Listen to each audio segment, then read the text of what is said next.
Welcome to Business Innovators Radio, featuring industry influencers and trendsetters sharing proven strategies to help you build a better life right now. Hello and welcome to this episode of our program. This is Mike Saunders with Marketing Huddle, and today we're privileged to have with us Dr. Sharon Livingston, who is the founder of the Livingston Group for Marketing. Welcome to the program, Sharon. Well, thank you, Mike. How are you today? Hey, awesome. I just love talking about business, entrepreneurship, innovation, and you seem to wrap all that up into your group focusing on emotional marketing. So give us a little bit of your background and what led you to start your firm, and then how emotional marketing ties into what brands should be doing today in their business. Sure. So I was one of those people who worked on my PhD, and while I was doing that, I was working for a living. So I started as a kid doing marketing research as an interviewer, and I was lucky in that I got into some really, really interesting projects and worked for these companies that needed research. They were more consultancies. And so while I was doing interviewing, I was studying psychology, and I started developing a little business where I could do focus groups for large corporations. And I started out being able to do it inexpensively. So, I didn't charge a lot. I just really wanted to make some money so I could pay for my education. And because they weren't having to pay a lot that first year or so that I started, they were okay with letting me experiment. And so I started experimenting with these different psychological techniques that I was learning in school and bringing them into talking to consumers and doctors and lawyers and business people to find out how they felt about different things, whether they were products or services. And it became a conversation that they were having with the consumer while the client was sitting in the back room and their customer was in the front room. They got to overhear as people were telling their real thoughts and feelings about what it meant to them, whatever that is. And so I became known for doing all this insight mining, psychologically helping them to the client to understand their target. And it was a win-win. It's a win-win-win because if you can, and you know this, I know you know this, but when we give people what they want, then they attach to us. And that's an opportunity to find out, what that is and improve on what we're offering. And in the meantime, if we're lucky, get to give them what they need as well. So I'm thinking about, you brought up something really interesting there about getting people engaged and giving them what they want. Well, the only way you can find out what they want is to ask or survey or focus group, things like that.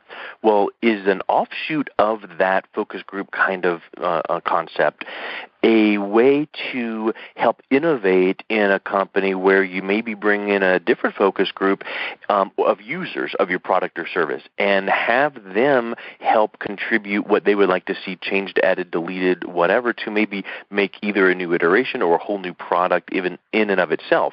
And then at that point, I would suspect you take it to a whole new level where you definitely have a group of rabid buyers because they help create the thing. Absolutely. And so what I recommend to my clients is that first, if the product's already out on the market, whether it's a product or a service, you start out with your loyal fans and you find out what brought them into the fold. Why are they here? What was it about it? When did they start? What are your first memories about it? What did it mean to you? And I have a whole bunch of different techniques that I use to get them to talk about it from a deeper level. And what you say to people are the features of your product and the consequences of using them in a functional way. And what you show is the emotional end benefit. So what they do, if you did a ladder, for example, the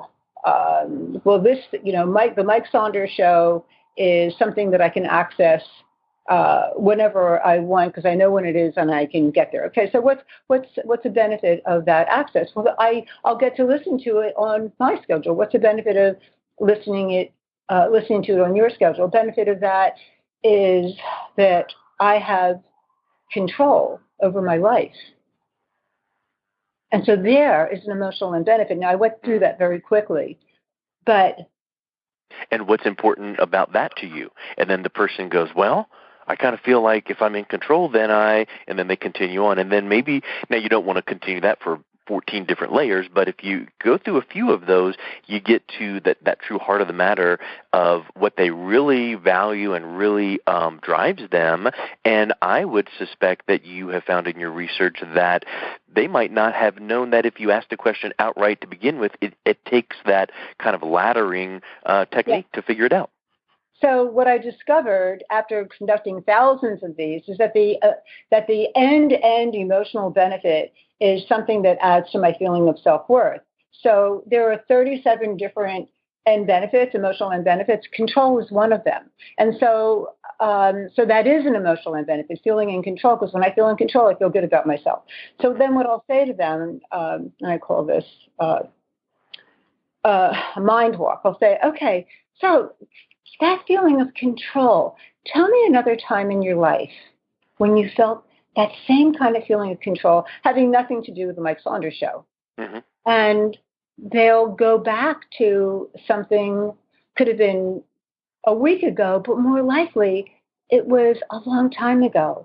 And it's what the crux of the issue is for them. And they'll tell you a story where they felt terrific about themselves because they were in control when they first learned how to ride a bike. I was so scared. I was 9 years old, and everybody else could ride a bike, and I couldn't.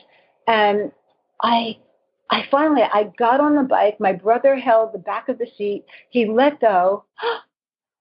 And there I was in control of my destiny. It's the way I feel when I get in a car and I can drive anywhere. I'm in control. And I feel powerful about that. And so it gives you ideas of what you might show in your graphics, right? What kind of images? Yeah. Here's something interesting you just did, which I think is I always love looking at concepts that business or marketing commonly, accepts, and then tearing it apart and building it back up into a new concept. And so here's what I think you just did. Story selling is very powerful, right? Because facts tell, but stories sell. Yes. But guess what you did?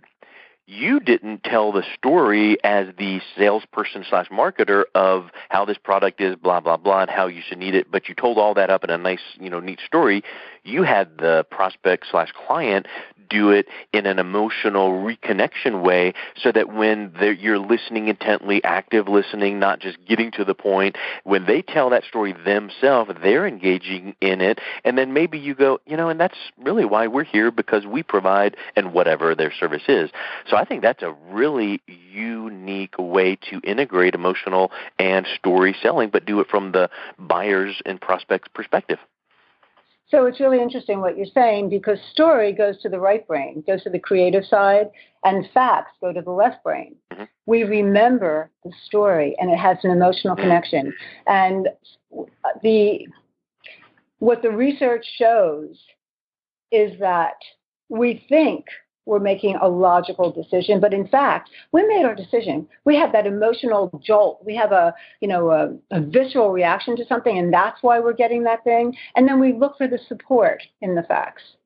But what really gets us to make a purchase decision is an emotional connection. And story does that. So I totally 100% agree with you.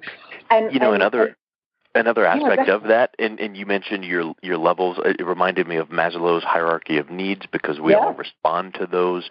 I would even suspect that if you are taking that time to make the emotional marketing / sales type connection in a in a way that is, whatever the word might be, believable, because you can just see the wrong type of a sales approach where this works, so you're going to go through question 1 through 9, and I just got to get to the end so I get the sale, and it won't come off, genuine. But when it's done right, I would suspect that it completely annihilates buyer's remorse. Absolutely. Absolutely. Do you want to hear a quick story about that? Because Yeah. I lived it. Cool. A number of years ago, not that many, but I had to buy a car. And I had a mentor who was a real car fanatic. And he was trying to convince me why I should get this Mercedes crossover. There was a really good buy on it, cheap lease for 2 years. And I think it's called a 450R or something like that. But anyway, it was ugly. The darn thing was so ugly. It looked like a hearse. And my mother was in the process of dying. And I allowed myself to get talked into the facts about performance and price and, fuel economy and all that. And I leased this car. And I was miserable every single second. And during those first few months that I had it, my mother died. And people would make her, jokes about it. It was killing me. I had to get rid of the lease. It took me months to get rid of the lease. But I couldn't drive that car because I was trying to make a practical, logical decision, but I had no emotional attachment. As a matter of fact, I had a negative emotional attachment. And it was one of the worst buying mistakes I ever made. It cost me a ton of money because then I went out and I got myself, a cute little Mercedes. Right, the one that you wanted in the first place, but you just might not have known it or didn't make that decision. Yeah, I would have gotten that instantly. That's the one I would have gone to because that one got my heart, and it was zippy and cute and like, man, I'm a powerful little girl. Here I am, this woman in this nice Mercedes, and man, I look hot. So whereas I look like a driver of a hearse in the other one. Yep. So, yeah. Well, it's like the old saying, look sharp, feel sharp. I think there's a lot that goes into that. There's a lot that goes into smile when you get ready to get on the phone or stand up and, take a deep breath and speak, if you're on the phone, speak while you're standing up. All of those things goes into, I would suspect, even tying in some of what I've learned from Tony Robbins, hearing his talks, and I'm going to go see him in February. I'm looking forward to that. But changing his state, if you're getting ready for that sales presentation, that marketing pitch, maybe you need to get in that better state and stand up, spruce up, look sharp, listen to something good, jump up and down, do 20 push-ups, take 10 deep breaths, whatever that means for that person. And then now you're entering in that situation feeling confident, and now you are in that emotional state that you need, kind of getting back to your, emotional marketing. I love that. I love that focus. So are you standing right now? I am not. I am. Awesome. Look, see, I'm not even following my own advice. Yep, I'm standing, and, because we're not on video, I'm moving around, and I'm feeling energetic. And I got dressed up to talk to you. I put on an outfit, that I would put on if I was standing in front of a group.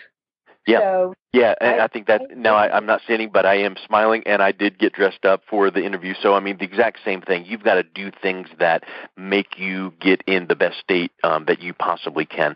So let me ask you this question. In business, let's think about how we can apply emotional marketing to an entrepreneur or a business owner in the situation of, maybe not a revamp of their whole marketing. That's a big ordeal. But what are some elements that people can keep in mind to maybe start getting some little flashes of improvement in their marketing and sales?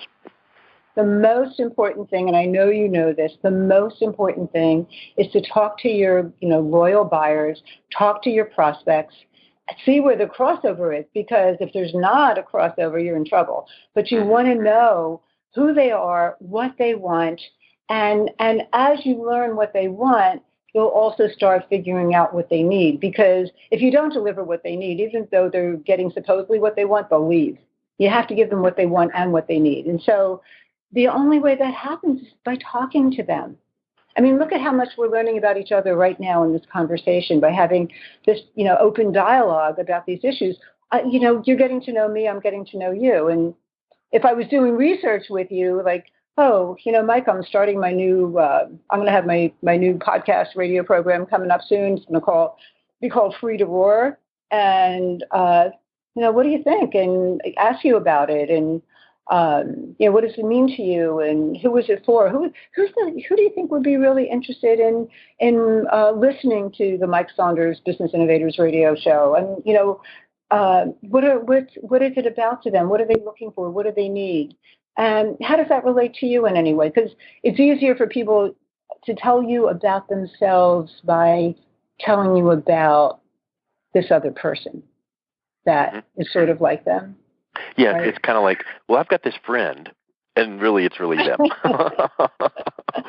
So how long have you had this problem, So I love marketing, everything about marketing, and I think that's, the world we're living in today is how we can make more of an impact in marketing. And it used to be, email follow-up, and then, Seth Godin came out with his permission marketing concept, and okay, great, we got to have permission. And now everyone is so distracted with whatever, just list out all the things, Instagram and Snapchat and texting and all the things that we're distracted with. I know, it's like nauseous.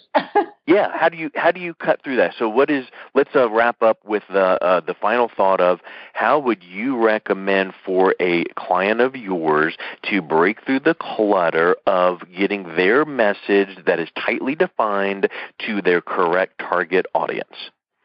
So they have to define that target audience, maybe find them on Facebook, invite them to come and talk to them, maybe on a survey, or I much prefer to do, qualitative research to find out, well, what is it about that service that makes it unique to their customers?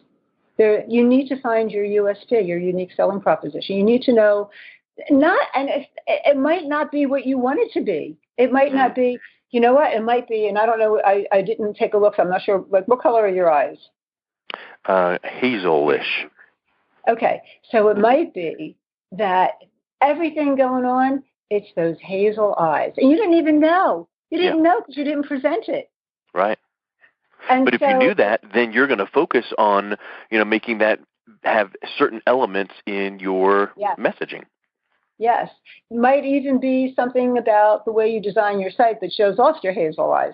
I'm being ridiculous right now, but I'm not totally, because it might be something that you really didn't think about that comes up, and people might even giggle about it. Like, well, you know what, Mike? It really is. Oh, it's something about your voice. I can listen to it forever. And when you're talking to me in that voice, I really hear your message about marketing, and there's magic in the delivery of the message, and that's why I listen to your podcast, because you soothe me enough that I can take it in and I can be nourished by what you say. Yeah, exactly. And, some of the things could even be, well, you know what? Normally podcasts are just these static questions and answers and question and answers. But, boy, listening to this one, it feels more like a mastermind session and, brainstorming and, wow, pick up facts that we never would have thought of, and who knew we were going to go in this direction. So I think that really is huge, and it really gets down to open and honest and genuine dialogue. And how else do you get that? Maybe possibly a short, brief survey, but you got to go further than that. And I know you would recommend that, and that's where the focus groups come in and the interviews, because that goes way deeper. Seeing someone in the mall with a clipboard walking towards you, you're grabbing your phone going, this is an emergency phone call. And so to build on that USP must be authentic. You must really own it. And again, it's from their perspective. What is that thing about Band-Aid brand? What is it about Band-Aids that makes you a loyal user? And when you hear it consistently and how it makes people feel, what it allows to happen, then you know what to play up. Now, it might be that you've got great messaging on your website and in, the brochures you put out and all that. And it might just be that you need to bump it up a little bit, maybe change a color, maybe change an image, or maybe while you were focusing on one aspect, one feature, it turns out that it's not about the bubbles, it's about the sweetness. Like, wow, why do you love Diet Pepsi? Well, it's sweeter than Diet Coke. Diet Coke is more bubbly and Pepsi is sweeter. So you want to give sweet messages.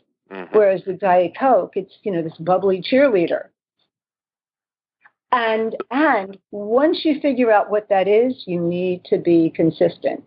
You need to always. And not just try it once and go, well, that didn't work. I changed my messaging and I did get hordes of clients coming my way, so I guess that didn't work. Well, guess what? You got to be consistent, congruent, and people really respond to that consistency, whether it's in follow-up, whether it's in your messaging. I literally, before our interview today, shot a testimonial video for a friend and client that built some graphically designed sales funnels for me for a launch I'm doing for my new book. Well, I was saying in the video, I said, look at this.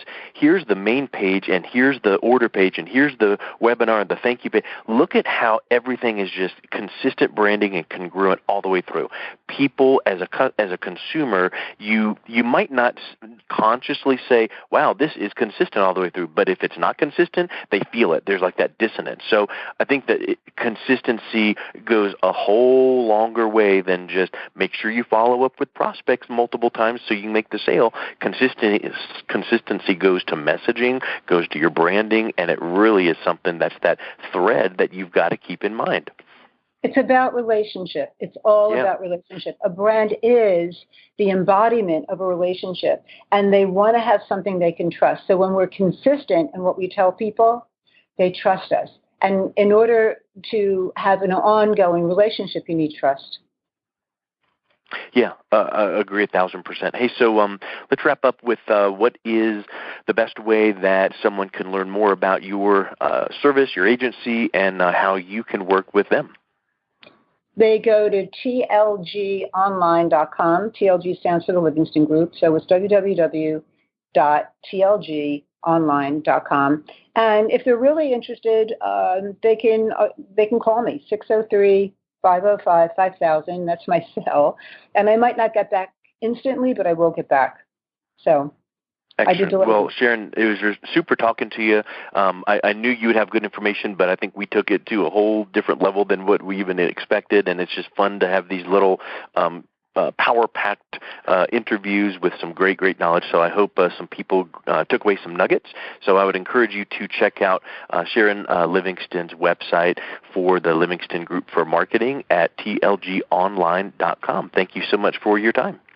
Thank you so much.